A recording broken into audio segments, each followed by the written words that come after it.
Bismillahirrahmanirrahim. Today we will discuss about the diseases of the esophagus. And diseases of the esophagus, there may be some congenital abnormalities like atresia, fistula, duplications, hernia, omphalocele, gastroschisis, ectopia, and then there may be other congenital diseases of the GIT like Meckel's diverticulum, pyloric stenosis, and Hirschsprung disease. So atresia means that there is no lumen in the esophagus. It is the non-canalized part of the esophagus.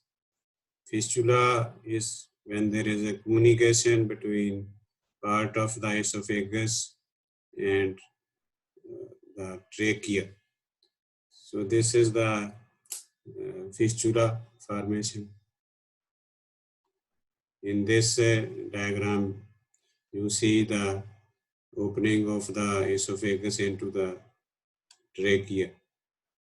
And first diagram shows the atresia. There is non-canalization of the esophagus. There is blind ending of the upper part as well as the lower part.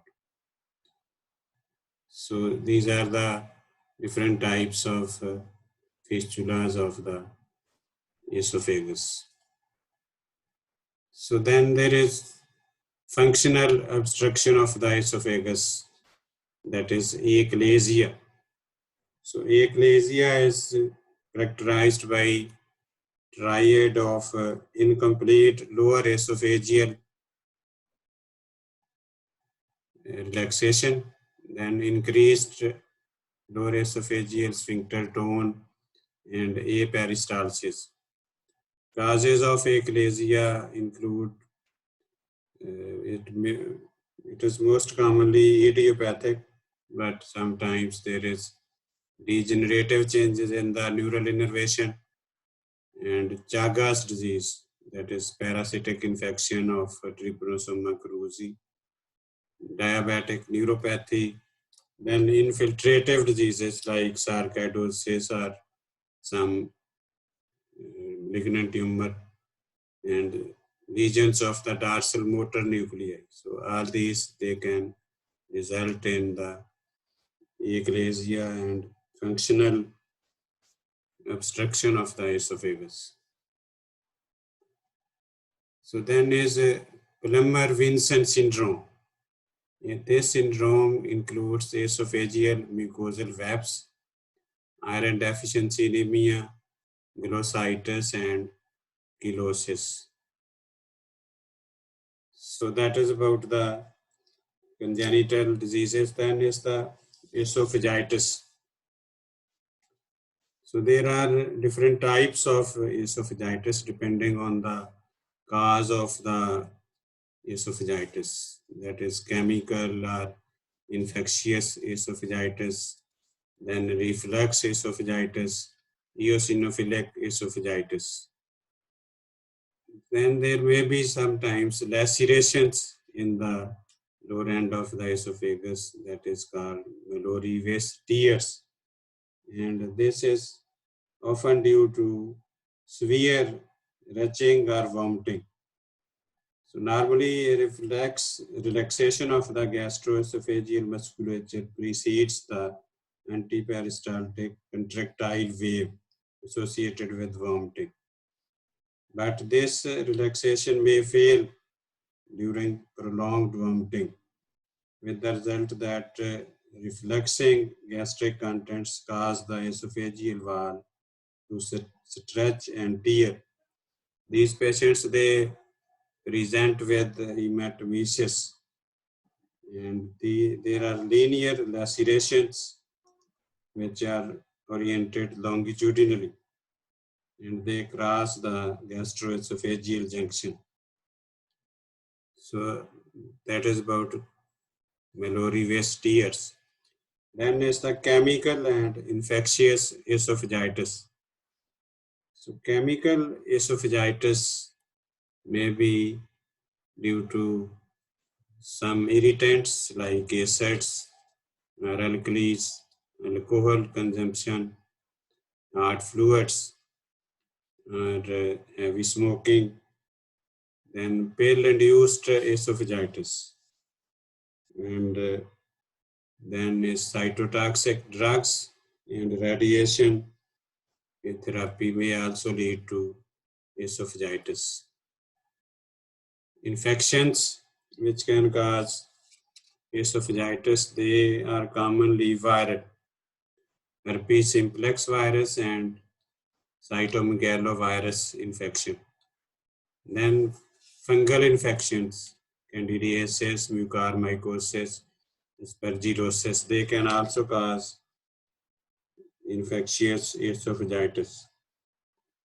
Then sometimes esophagus may be involved in certain skin diseases like bullous pemphigoid and epidermolysis bullosa, and sometimes rarely in Crohn's disease. Morphology of infectious esophagitis. So there will be neutrophilic cell infiltrate in the mucosa of the esophagus. There will be necrosis of the wall and granulation tissue, and later on fibrosis. In candidiasis, there may be pseudomembrane formation. And herpes simplex viral infection, they produce punched out ulcers, and the cells, they contain viral nuclear inclusions, and CMV produces shallow ulcers, and the epithelial cells, they contain viral inclusions. So this is the diagram of herpes simplex viral infection. There are neutrophils. These are the neutrophilic cell infiltrate, and these are the multinucleate giant cells formed by fusion of epithelial cells. They contain viral inclusions. So herpes simplex viral infections. So then is reflux esophagitis. So reflux of gastric contents into the lower esophagus. So this is the most common cause of esophagitis and most common gastrointestinal disease with which the patients present in the OPD. And this is due to reflux of gastric contents into the lower esophagus.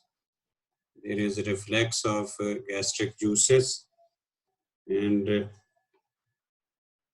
sometimes these patients, they are alcoholic, and tobacco smoking, obesity, CNS depressants, pregnancy, hiatal hernia, delayed gastric emptying, all these factors, they predispose to the development of reflux esophagitis.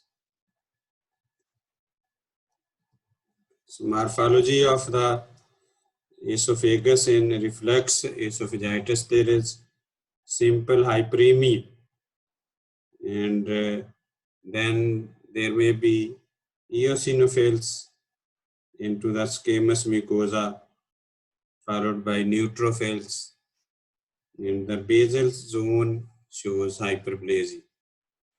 Clinical features of reflux esophagitis, these often appear in patients of 40 years or above. And these patients present with dysphagia and heartburn and regurgitation of gastric contents. Complications of reflux esophagitis include esophageal ulceration, hematemesis, melena, stricture formation, and Barrett's esophagus.